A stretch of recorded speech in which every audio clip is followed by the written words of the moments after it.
Les clients désagréables. Écoute-moi, petite salope. L'attente au restaurant. 3 cheese, une frite, ça fait 10 minutes que je suis là. Les boissons qui coulent parce que les récipients sont pas adaptés. Ah, putain, par contre, il y en a un qui coule là. Je suis livreur à vélo depuis 2016 et je vais vous parler de mes plus grosses galères. Beaucoup vont être irrespectueux sans même le savoir. Pas de bonjour, rien. Ah, un jour.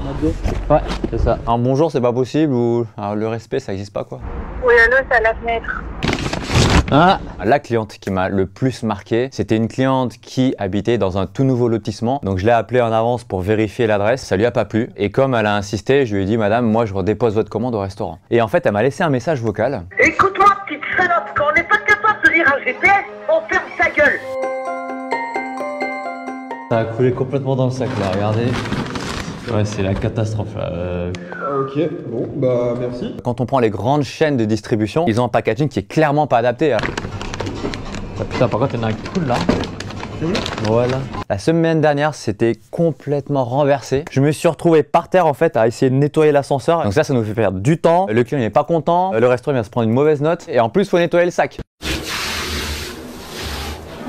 Quand j'arrive au client et que la commande est renversée, soit vous prenez la nourriture, je ne sais pas si vous serez remboursé à 100%, soit sinon, vu que c'est horrible et dégueu, moi j'appelle Deliveroo, je leur dis exactement ce qui a coulé, ce qui n'a pas coulé, moi je prends des photos pour me protéger et après le client il va avoir une nouvelle livraison. Aujourd'hui, et surtout depuis le Covid, la règle c'est que si un livreur veut attendre en bas, on peut attendre en bas. C'est un peu énervant, surtout quand on voit 5 étages sans ascenseur. Ou pire, ça arrive de temps en temps quand l'ascenseur ne marche pas. Ils disent oui, c'est au 5e étage, prenez l'ascenseur à droite, alors qu'ils savent pertinemment que l'ascenseur ne marche pas. Et ça, je me dis, mais c'est ouf quoi, parce qu'en fait, ça ne demande pas grand chose. Faut tirer, c'est ça ou pousser? Ah, ça y est. Vous allez tout droit, et tout à droite, vous pouvez prendre... Non, c'est par là pour monter? Un livreur, il est payé pour aller d'un point A à un point B. Et le point B, c'est l'adresse indiquée, hein, c'est pas l'étage, etc. quoi. Ça déconne, 3 cheese, une frite, ça fait 10 minutes que je suis là. Les restaurants voient les livreurs arriver, ils attendent 10 minutes avant de les prendre en charge, là il y a un problème quoi. Hier par exemple, j'arrive dans un restaurant, le mec il me dit quoi? Ah, on vient de recevoir la commande alors que le ticket il était sorti. Et il y a 3 semaines au McDo, j'ai attendu 57 minutes je crois.